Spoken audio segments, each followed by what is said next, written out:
Hello, everybody. I am Jane Rachel, and I am here today with Sydney McLaren, who is a college sophomore at Wheaton College, who's also a Division I synchronized swimmer, which is pretty incredible.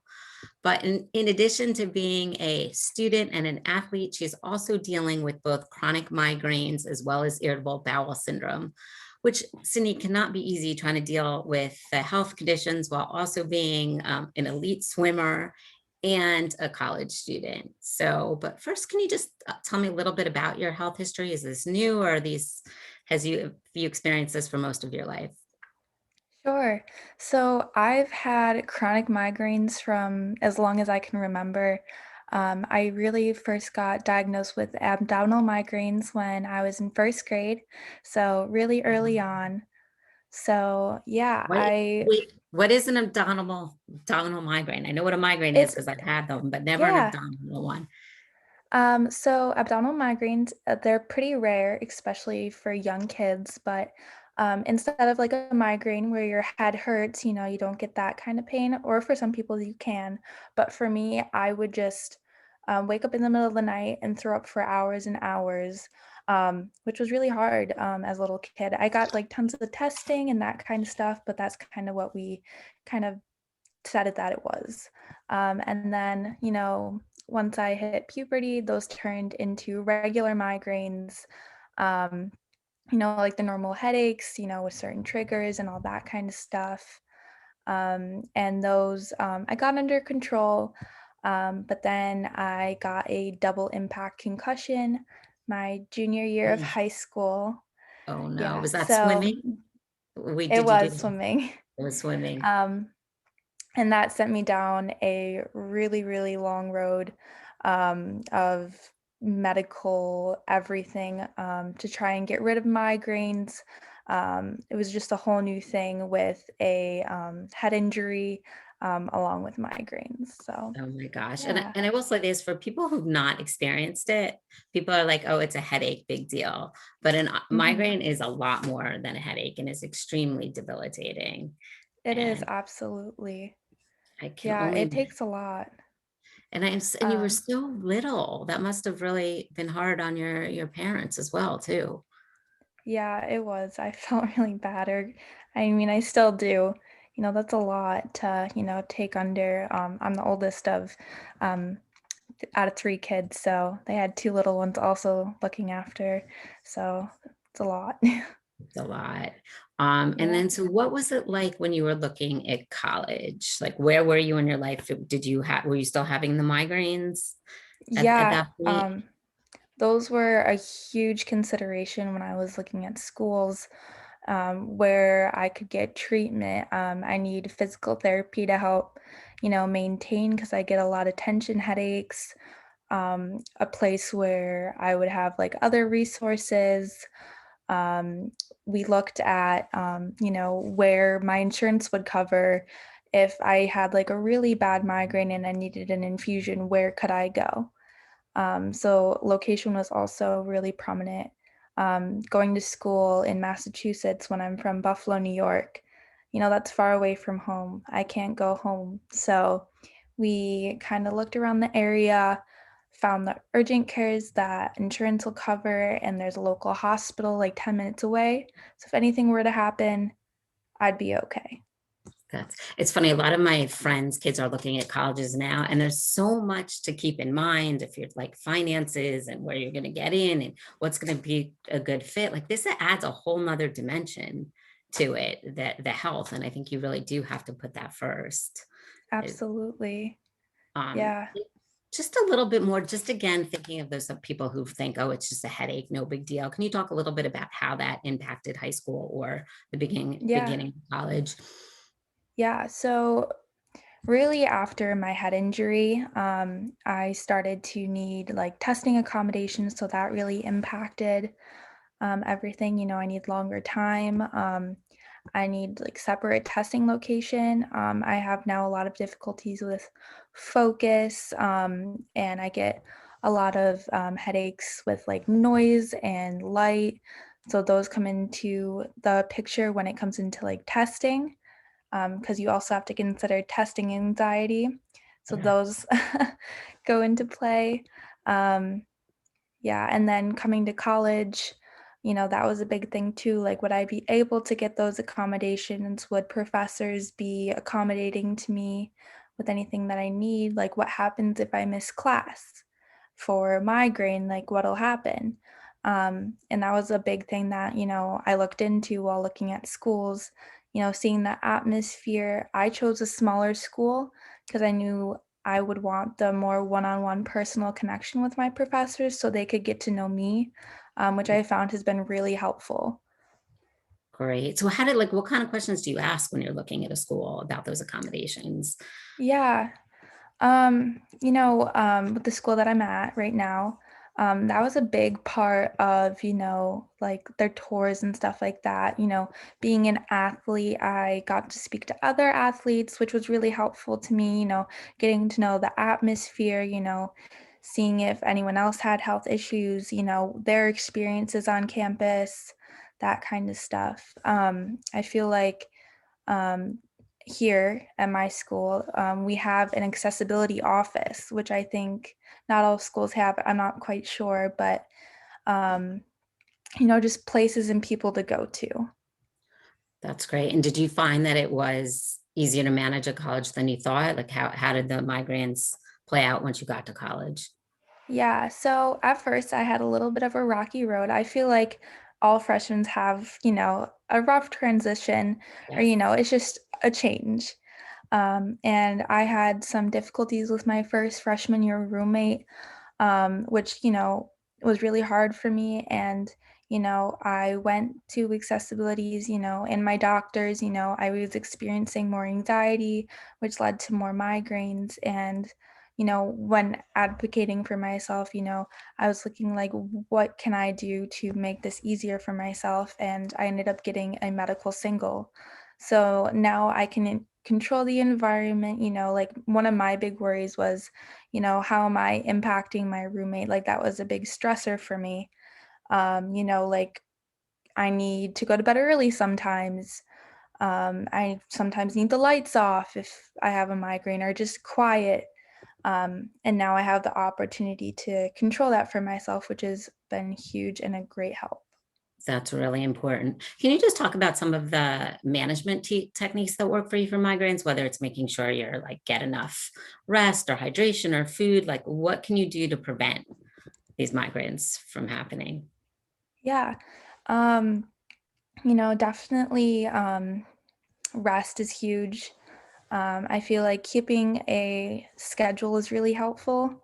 In college, a lot of people are like up those late nights and don't sleep a lot, but that doesn't work for me personally. So I have my planner, schedule everything out, when can I study, when can I go eat with my friends or anything like that. Also with COVID, managing the screen time, that's Yeah. been really big. Um, that's been Can you hard. talk a little bit about screen time and my Yeah, absolutely. So when we first went into COVID and lockdown, it was really hard to manage because everything was online. Reading was online, you didn't have like the in-person lectures, you couldn't get away from the screen. But now, being almost a year, I've learned to, have class and then take a little break, go back and forth, small study breaks. I feel like, getting away from the screen is really helpful. Yeah. And real? then also, I got new like blue light glasses that helps a little bit with the headaches, which I feel like a lot of people are steering towards. And just, putting my health first. If I need to step away from a moment, that's okay. I I feel mean, like I don't that's even hard. suffer from chronic migraines anymore, and I still find that hours in front of a computer kills my neck and my head, and that COVID is doing this. So, I mean, if your classes are all online, that's got to be really tough. Hmm. It's Yeah, got to, for it's sure. And all your homework too. So everything is all online. So I also try and print a lot of stuff out, and, trying to get that stuff available for me. So, that's a little bit easier, a little bit more time away from the screen. now is all this working? Like, how often would you say you have migraines now? It really depends on the week and the weather changes and, you know, all that kind of stuff. But I've gotten down to like one or two migraines a week, which is a huge difference from having them almost every single day. Wow. And what do you do though if it's like you said, missing class or an exam or a meet? Like how do you manage the migraines with your day-to-day activities? Yeah, I just communicate. I feel like that's huge. You know, I'm always upfront with my professors when it comes to class. Right when school or class starts, saying, hey, I have this. And they're normally great if I need to miss a class, hey, I have a migraine today. Would it be okay if I sent you the homework later? Or could I ask a friend for notes or anything like that? And they're normally great about it. I've even had like a day where I had to miss a test and I could take it the next day. It's not a big deal. And I was really nervous about that. But everyone's very understanding. And I think that what you talked about before about asking before you go is so important because it might depend on the school. At a big school, you might not be able to get those accommodations. And we were even talking earlier, and you said your school has like you get free like acupuncture or cupping. Is that true too? Is that something that Yeah, before COVID, um, I'd go in the athletic complex, they'd bring in physical therapists. Um, and they would do needling, cupping, anything, deep tissue massage for my migraines. So I'd get it in my neck, jaw, traps, anything to do to help me out a little bit more. And you're already paying so much for school. It's nice to have that for free, which is really helpful. absolutely. And it's that well, like, and it doesn't mean when people say, like, oh, if stress makes it worse, it doesn't mean it's not real, but stress makes physical illness worse. So being able to do that and being able to do the self-care is so important. Now, first Mhm. you had the migraines, and it sounds like you've had these issues from such a young great age, which is just kind of heartbreaking. But then recently the stomach issues are sort of new, right? And can you talk Yes, a little bit yeah. about how is that related to the migraines and how is that affecting your life now? That's what I'm really trying to figure out now. I'm actually taking a human gut microbiome class. So, I'm trying to, learn about that, but also kind of tied into my life. There's a lot of puzzle pieces that go into it. I've been lactose intolerant my entire life as long as I know. I've always had like stomach issues. I've always had difficulty, but it's become more of an issue the last couple years. It's a little bit kind of going with the migraines. All those like pain medications, those are really detrimental to your gut. But also the human gut microbiome is kind of fun and very complex. I also developed asthma while I was a junior in high school, which is very rare, and those go hand in hand as well. So, and I was also hospitalized my senior year for some gut issues. So, those were all signs. It kind of took me a while to kind of get to a doctor and kind of start to figure this out. And it's so hard because you're dealing with all the other, just, my friends' kids are just dealing with college and deciding on a college and all the stresses of growing up and to have to deal with all the health issues on top of it can't be easy. But yet here you are thriving. You're a Division 1 athlete. So that's all pretty incredible. What about, we spoke before about maybe diet. Does Yeah. watching certain foods help? And then how do you do that on a college? I mean, I remember when I was in college and man, it was like, I'm gluten free now because I found out I had celiac disease and I had it at the time, but I didn't know it. I'm like, Mhm. I don't know what I would have done because I mean, we ordered pizza at 3 in the morning and ate the worst food for us. So, like, what are you doing about food? Yeah, this has been something new that I'm, really just learning how to navigate. But the past couple weeks I've been communicating with our dining services and they've been excellent. I now have, like a private meal plan, like I went in, I told them what I can and can't eat, and they'll make me some food that so I can have, healthy options that, are healthy for me that I'm not spending hundreds more dollars than I am plus the meal plan. So it's been really great. You notice that the food changes help with either the migraines or the stomach at all, or? Yeah, it's been helping a lot. I'm on the low FODMAP diet, so right now I'm still in the phase where, you eliminate everything, which makes eating really tricky, especially being on campus. I don't have really my own kitchen right now, so, I'm looking for other avenues to go on, to try and, figure out the ways to keep me healthy.